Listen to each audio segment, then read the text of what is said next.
సృష్టి fertility centre కేసులో కీలక పరిణామం చోటు చేసుకుంది. బాధితులు ఒక్కొక్కరు ధైర్యం చేసి ముందుకు రావడంతో కేసులు పెరుగుతున్నాయి.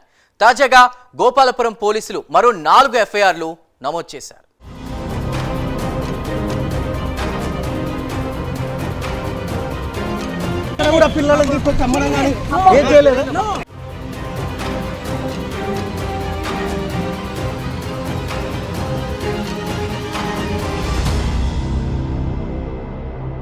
సృష్టి ఫెర్టిలిటీ సెంటర్ సంస్థ నిర్వాహకులు చేసిన మోసాలు ఒక్కొక్కటిగా వెలుగు చూస్తున్నాయి.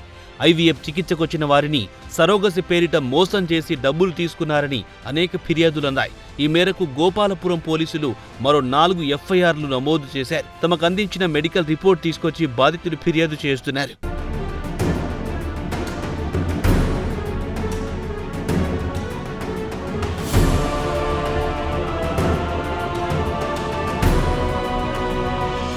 నల్గొండకు చెందిన దంపతుల నుంచి ఫెర్టిలిటీ నిర్వాహకులు డాక్టర్ నమ్రత 44 లక్షలు కాజేసింది. బాధితుల ఫిర్యాదు మేరకు నమ్రత, సదానందం, చెన్నారావు, అర్చన, సురేఖపై కేసు నమోదయ్యింది. హైదరాబాద్కు చెందిన బాధితురాలి ఫిర్యాదు మేరకు మరో కేసు నమోదయ్యింది. సరోగసి చేస్తామని బాధితురాలికి నమ్రత హార్మోన్ ఇంజెక్షన్ ఇచ్చింది. కొన్ని రోజుల తర్వాత కళ్యాణి గ్యాంగ్ విశాఖకు పిలిచి స్పెర్మ్ తీసుకొని పంపించింది. ఈ వ్యవహారంలో సరోగసి పేరుతో బాధితుల నుంచి 18 లక్షలు కాజేశారు.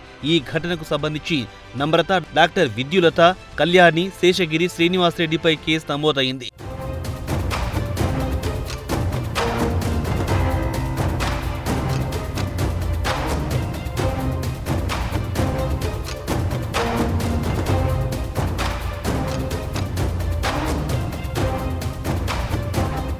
ఎన్ఆర్ఐలను కూడా నమ్రత గ్యాంగ్ మోసం చేసినట్టు ఫిర్యాదులు అందింది. బాధితుల నుంచి 25 లక్షలు కాజేశారు. దీంతో నమ్రతపై పోలీసులు కేసు నమోదు చేశారు. హైదరాబాద్కు చెందిన బాధితుల నుంచి ఈ గ్యాంగ్ 50 లక్షలు కాజేశారు. బాధితుల ఫిర్యాదు మేరకు నమ్రత, చెన్నారావు, సురేఖపై కేసు నమోదు చేశారు.